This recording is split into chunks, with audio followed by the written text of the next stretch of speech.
Hello and a very warm welcome to Middle East Matters. Coming up in the programme, could Saudi Arabia become the latest Arab country to normalise ties with Israel? Israeli media reporting that Prime Minister Benjamin Netanyahu travelled to the kingdom for secret landmark talks with Crown Prince Mohammed bin Salman. 5 years on from the liberation of Sinjar in northern Iraq, we meet the Yazidi families returning home to a town riven by instability. And with Cairo's 42nd International Film Festival just around the corner, we hear from some of the young Egyptian directors determined to use their work to challenge the status quo. Firstly, did he or didn't he? Israeli Prime Minister Benjamin Netanyahu is still refusing to confirm or deny reports that he travelled to Saudi Arabia with the head of Mossad for a meeting with Saudi Crown Prince Mohammed bin Salman. If true, it would be the first known meeting between the leaders of the two countries after decades of Riyadh supporting the Palestinians in their struggle against Israel. Emerald Maxwell has the story. Since late Sunday, Israeli media has been abuzz with reports from an Israeli official that Prime Minister Benjamin Netanyahu flew to Saudi Arabia for a secret meeting with Crown Prince Mohammed bin Salman. Netanyahu has refused to confirm or deny the reports. I have never commented on these things along the years, and I do not intend to start now. I can only tell you that in all my years as Prime Minister, I have not spared any effort to strengthen Israel and to widen the circle of peace. Using flight tracking data, Israeli media say Netanyahu, along with the head of Mossad, took a borrowed private jet from Tel Aviv to the Saudi city of Neom via Sharm el-Sheikh before returning 5 hours later. Visiting US Secretary of State Mike Pompeo in Neom for an official visit made no mention of the Israeli Prime Minister. The Saudis explicitly deny the Crown Prince met with Netanyahu. Foreign Minister Faisal bin Farhan insisting that the meeting was only between the Americans and Saudis. If it did take place, the alleged secret rendezvous would be the first ever known meeting between the leaders of the two nations. Saudi Arabia has long rejected diplomatic relations with Israel. Instead, along with most of its Arab neighbours, it supported the Palestinians in their decades-long struggle for statehood. Riyadh as a major Gulf power, as a sponsor and above all as a defender of the rights of Arab and Muslim populations, cannot reasonably go back on its commitments and deny its legitimacy by approaching Israel. But while the Saudi king still stands firm with the Palestinians, the status quo in the region is changing, and the Crown Prince seems ready to break with tradition in order to better confront what he sees as the bigger rival, Iran. Saudi Arabia and Israel have a shared interest in countering Tehran, as does the United States under Donald Trump. This past summer, the US helped broker normalization deals between the Jewish state and the Gulf countries of Bahrain and the United Arab Emirates. With their reported encounter, Benjamin Netanyahu and Mohammed bin Salman seem to be sending a message to Trump's successor, not to mend ties with Iran.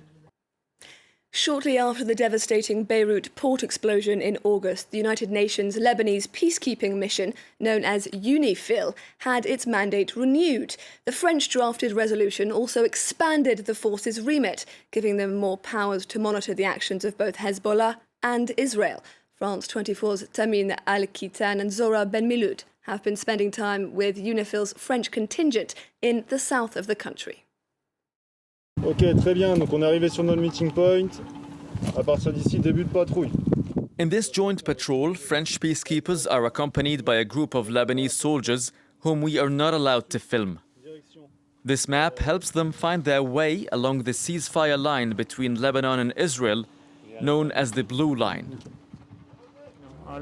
The blue line is less than a kilometre away, so we have a very good view of both the Israeli and Lebanese sides. UNIFIL troops' annual mandate in southern Lebanon was recently renewed by the UN Security Council. Following pressure from Tel Aviv and Washington, the French-backed Security Council resolution calls on Lebanese authorities to grant UN peacekeepers full access to requested sites.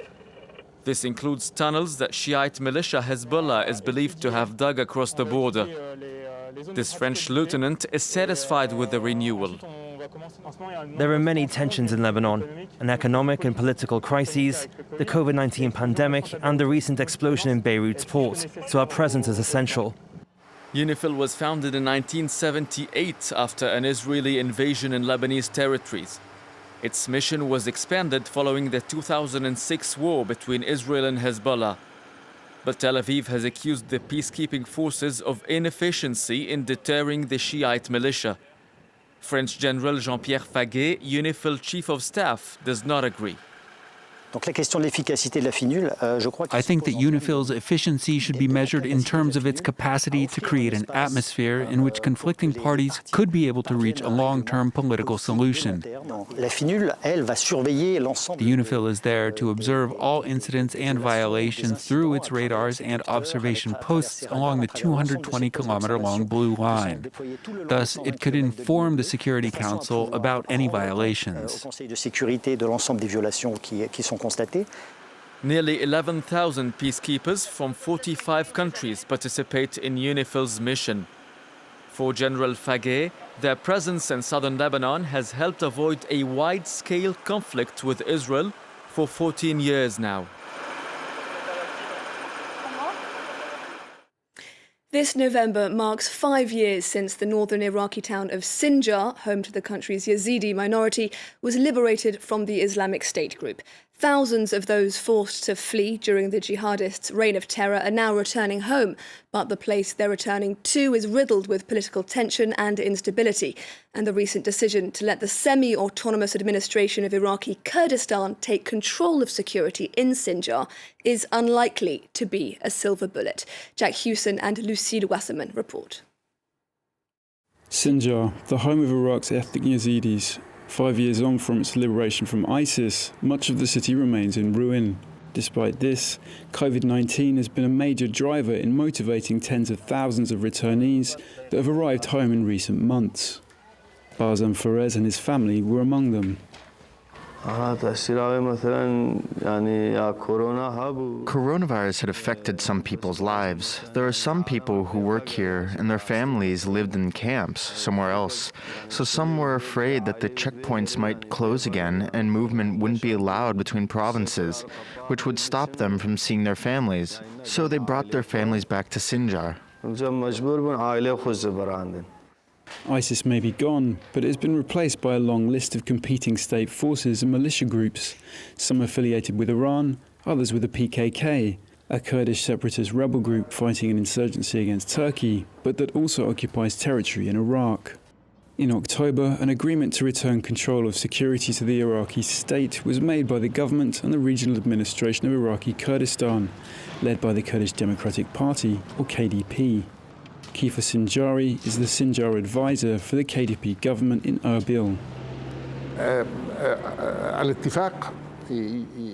The aim with this agreement is to help the people who live in a camp and have refused to go back because of the existence of these forces, which are outlawed organizations. But complicating matters further is the fact that many armed groups are part of the Popular Mobilization Forces, or PMF, a collection of paramilitaries legally considered to be state forces. Under police escort imposed on France 24 due to the tensions, we travelled to meet with one such faction, the Sinjar Resistance Unit, a Yazidi group closely affiliated with the PKK. Its commander, Diswel Fakir, has rejected the Baghdad Kurdistan agreement that would obligate them to leave. Where would we go? We're from Sinjar. How come they signed such an offensive agreement? And this agreement is in favour of the KDP. And it looks like a massacre to us.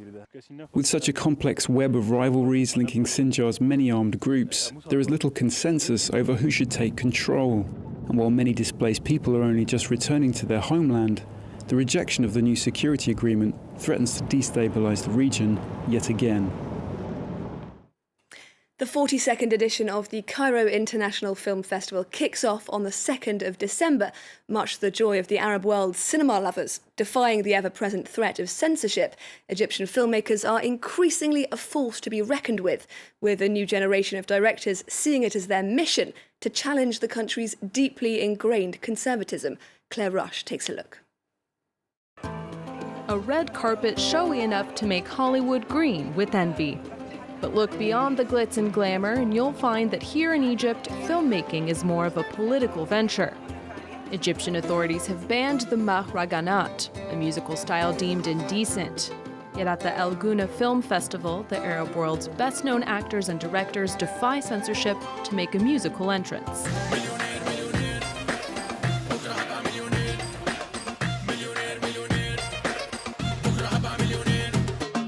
In our region, cinema doesn't have the freedom it needs. Freedom of expression doesn't exist. People hold on to old traditions, and there's no room for debate. But film can turn all that upside down. It changes people's mindsets and challenges bigotry. Many artists have caught on to the fact, using the silver screen as a canvas upon which to project a new society, one less constrained by tradition. In her latest film, Shaqwa, director Farah Shaer takes on the issue of marital rape, which remains legal in Lebanon. ما في شيء اسمه اغتصاب بالزواج، ما بعرف مين بخبرك بس ما في اغتصاب بالزواج. يعني مش جريمة، شو؟ اغتصاب منه جريمة؟ لك الاغتصاب جريمة، الاغتصاب الزوجة ما بيعتبر جريمة، مش من عندي مدام هذه موجودة بالقانون.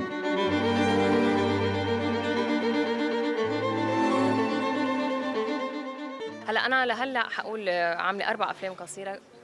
I directed 4 shorts in which I tell the story of these women, all victims of domestic violence. I tell the story of their captivity, the growing isolation of these women who desperately want to leave but are forced to stay as a result of pressure from their husbands, their families, their friends, and society at large. The Arab world is witnessing the rise of a whole new generation of filmmakers taking the revolution to the big screen. It's not open warfare. Fiction is often the weapon of choice, but directors need not look very far to find inspiration. More often than not, the stories they tell unfold daily at their very doorstep.